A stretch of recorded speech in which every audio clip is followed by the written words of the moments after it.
What's up, guys? It's Simon.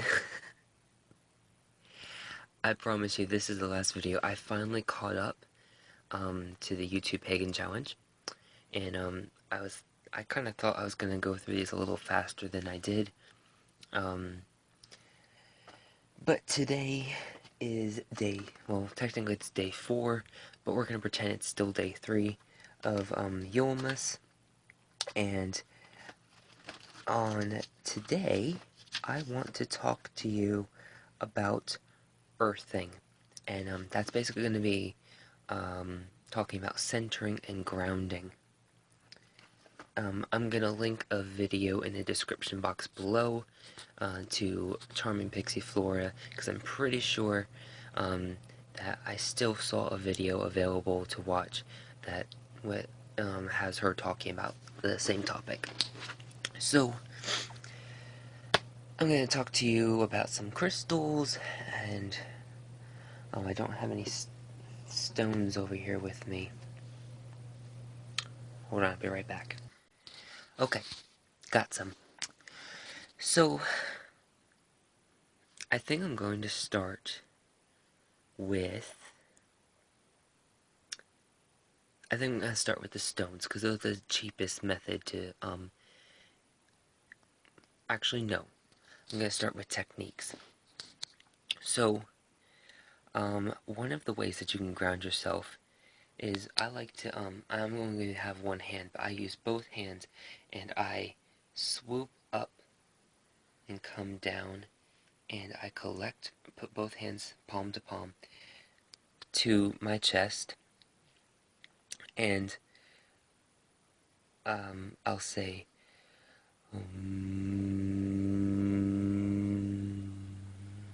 and I'll just feel that vibration in my chest, and it really helps center and ground me. Basically, when you're earthing yourself, it's a profound mindfulness. You're recollecting yourself and being mindful at the same time to bring back yourself to peace. Excuse me. The reason why I'm doing this video is because I can't remember I think I was in the update video. I said that I was planning on dropping the 13 months of magic and putting the videos on YouTube. Well, I realized that was more of me being discouraged, and I'm gonna keep it as it is. So for those of you who are looking forward to those videos, do forgive me. Basically what happened is I earthed myself and came to a better understanding of why I did that in the first place. And the reason why I'm continuing it as it is because I only want people who are serious. I don't want people taking my time, even though it is free, and I'm going to try and keep it free. It doesn't mean that I just want anyone and everyone joining. So, and I also don't want to deal with bombarding of questions on various lessons, because it's going to be difficult for me to bounce back from lesson to lesson answering the different questions. So I'd rather have everyone in one group learning at the same time, so that way if there are any questions, I can deal with the lessons at the moment that they are asked, and then we move on. So that's not going to happen. And then there was something else that I said, and I can't remember what it was. But so that's one of the techniques that you can use to ground yourself, to earth yourself. Another one is just sleep it off. A lot of the time, it can be an emotional thing that has disturbed your natural order of doing things. So just put it on the shelf, sleep on it, and then revisit it in the morning. And it basically, when you're going to sleep, your body naturally decompresses, which is what you're doing when you're earthing. You're consciously decompressing, whereas when you're sleeping, you're subconsciously decompressing, and it's bringing you back into alignment where you're resting and you're back in track. a lot of the times also it's not only emotional disturbance, but it's also lack of sleep. And um, I was running on very little sleep and everything like that, so I wasn't thinking clearly, and I wasn't necessarily doing anything wrong, but I'm glad that I didn't act on it right away. So whenever you think of something, don't act on it right away. If you have the option, step back and reevaluate. So that way you can always make sure that you're doing what you actually want to be doing. So that's another way, sleep on it, or you can do the OM method. If you can sit in a meditation pose, whatever that's comfortable for you, and do the same thing. You can also do visualization. Sometimes you need to visit your aura and see maybe there's something that's been disturbed. Usually you should have your aura protected anyway, but in case you don't know how, I'll go over that briefly with you guys. So if you're hearing snoring, my dog is sleeping. Oh, I think I just woke him up. Oh, there we go. So sometimes you'll see little, if you have an activated third eye, you might be able to see patches of your aura missing or darkened or torn or something of the nature that's basically bad. You don't want that happening, so you want to fix that. So basically, you want to remove the negativity if it's there and replace it with positive, loving, healing, productive vibrations and intentions. Maybe even calm intentions as well. And you can do that in various methods of using color magic energy, so like blue for calm, pink for love, orange for health, or green for health. Whatever color resonates for you. You can always just do rainbow. If when in doubt, use rainbow. That way you have everything there, and then some. Um, so a quick way to protect yourself. One of the ways is that you can close your eyes, take a deep breath, breathe out, immediately feel that sense of calmness, and then feel and envision with your third eye the sun's rays pouring down on you, and then it just it wells up into an orb of protective, warm, embracing sunshine energy. And that's one way you can do that. And just, if you ever feel depleted, you can pull on that sun energy. If you feel you have to revisit it and do it again, never be afraid to revisit your aura or revisit your shielding or anything of that nature. A favorite of mine is the mirrored orb. So what you do is you envision your aura, envision your body, close your eyes,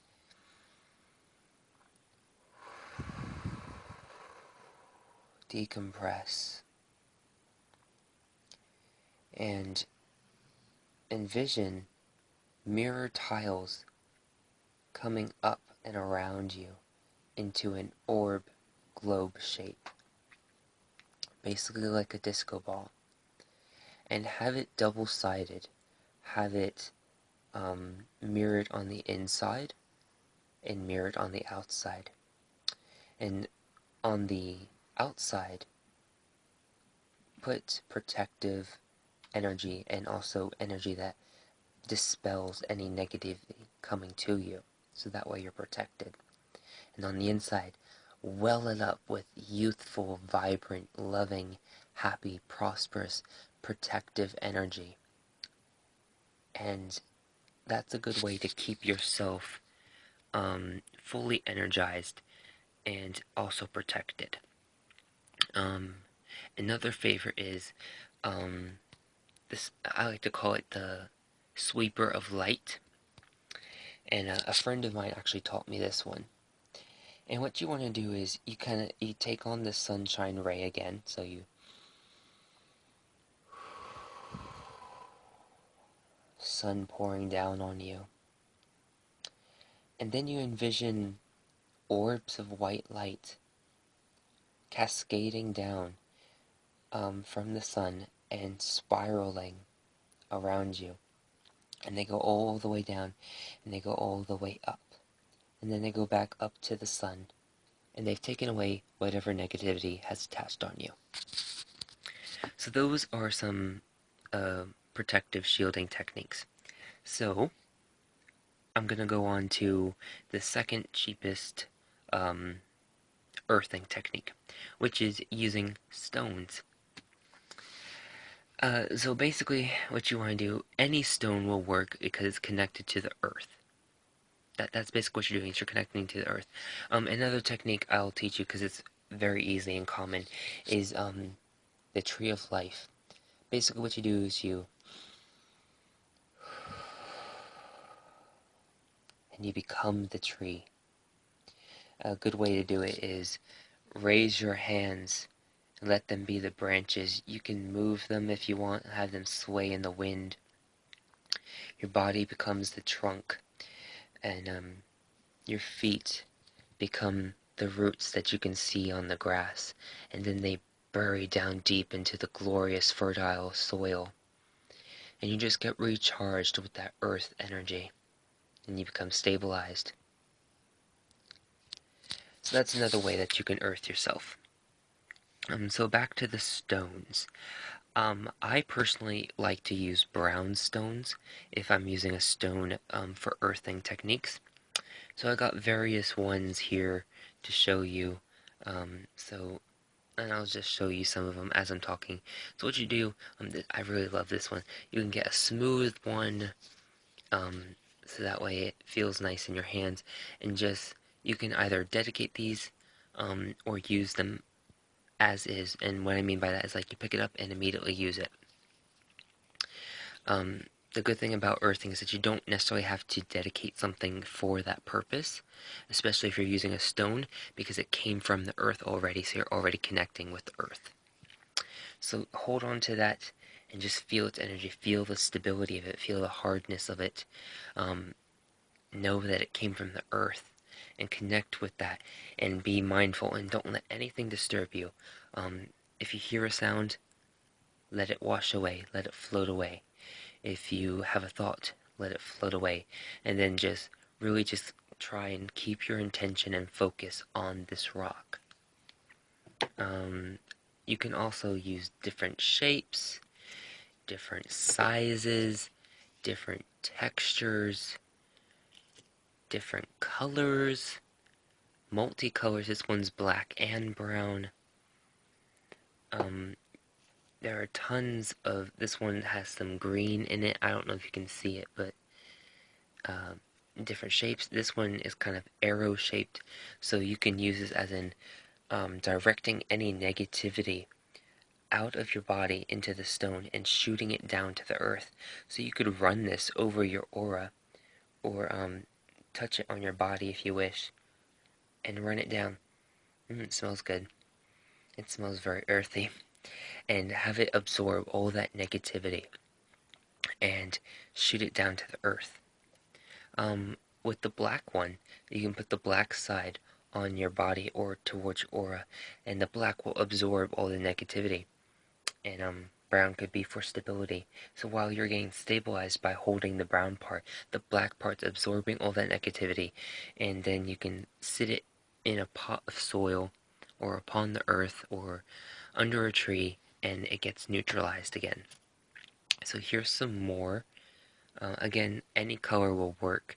I'm just telling you that I would use brown because I personally associate the color brown with stable energy.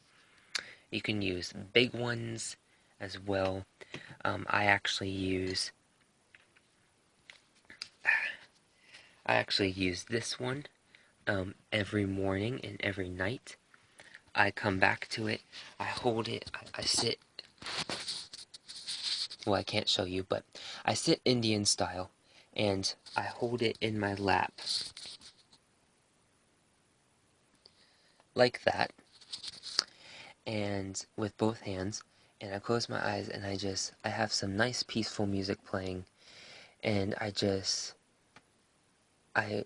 let all the negativity come out. I pull it up from my feet, I pull it down from my head, and it goes down through my arms to my fingertips into the stone, or rather rock. And the rock, I feel it transmuting the energy and neutralizing it again. And then I pull from it.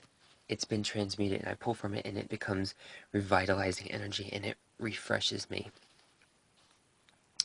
And once I'm done, I put it in my pot of soil, which has some Catholic Church dirt in it.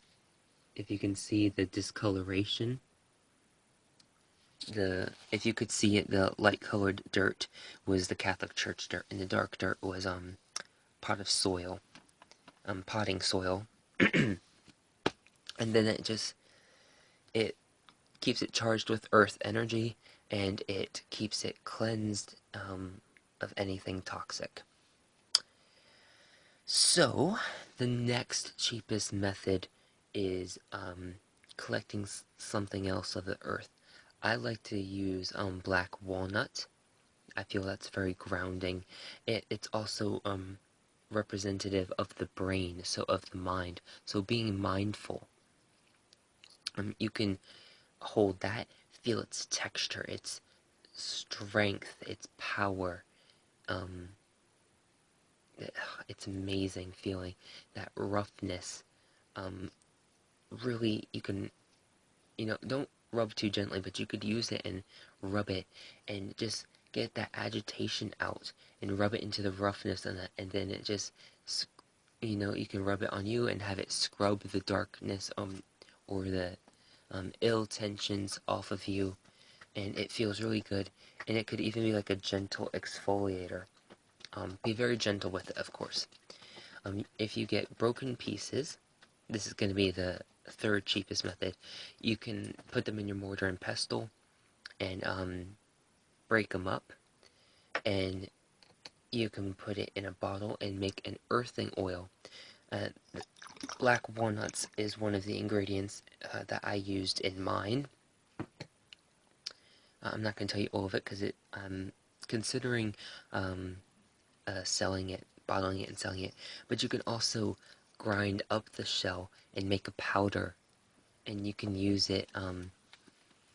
You can anoint yourself with the powder, anoint candles and burn that. Sprinkle it on your altar, make a circle so that when you're meditating you have that energy around you. Or you can just break it up and have the broken shells around you. The last method I'm going to teach you is using crystals. This is going to be possibly the most expensive. So what you could do is, so I'm going to go give with the cheapest crystal first. Get quartz. Now this is actually raw quartz that I found in a backyard in Georgia. So if you find it, collect it, and you can charge it with earthing energy, centering energy, grounding energy. And quartz is a good universal crystal. So if you find it, that's awesome because it was free and it's a universal crystal. You can also buy one. They're fairly cheap. Another really cheap crystal, and that's great to use, is smoky quartz. This is a nice little one, and it has a point, so you can use it to direct it to whatever you want. You can hold it to your heart chakra and have it activate the heart chakra and just immediately center yourself and earth yourself. It's really good stabilizing energy, especially if you're depressed or sad.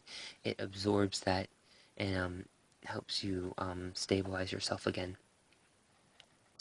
The last two are going to be kind of revisiting back at the beginning of what I said about how sometimes the emotions get in the way. So I'm going to do this one first. This is good for women, for balancing your emotions, It's lepidolite. It's also good for menstrual cramps and menopause. So this is good for like physical and emotional and mental instability, which is basically what happens when you're not grounded. You get indecisive, you get moody. So this is going to help you with that. My mom has used this. In fact, she's put it on her abdomen, and sometimes I think she said that she got a warm sensation, and it really did help. And if I remember correctly, she said she didn't even have to use a heating pad that day. So if you're a woman, um, I really suggest you get some lepidolite because it's going to help you. Now, if you don't resonate with lepidolite, or you're a male, you can also use blue kyanite. And this is not necessarily a point, but it does come to a point. And you can do the same thing. You can bring it down and through your chakras and have it realign you and balance yourself. Or just hold it and work with the energy of I am in control. You can use that affirmation. That's another way. Affirmations are a good way. You can say the simple affirmation, I am balanced. I am grounded. I am centered. I am earthed. And you can do it in the sense where you're pulling yourself down back to the groundedness, to your heart, and just feel that heartbeat and resonate with that and be mindful and do deep breathings, which will help slow your mind and calm yourself down. So I hope those helped you, and I hope it inspires you. Maybe you can come up with your own, or at least go about learning more techniques on how to help yourself in that way. So thank you for watching, and as always, blessed be my dear witchlings.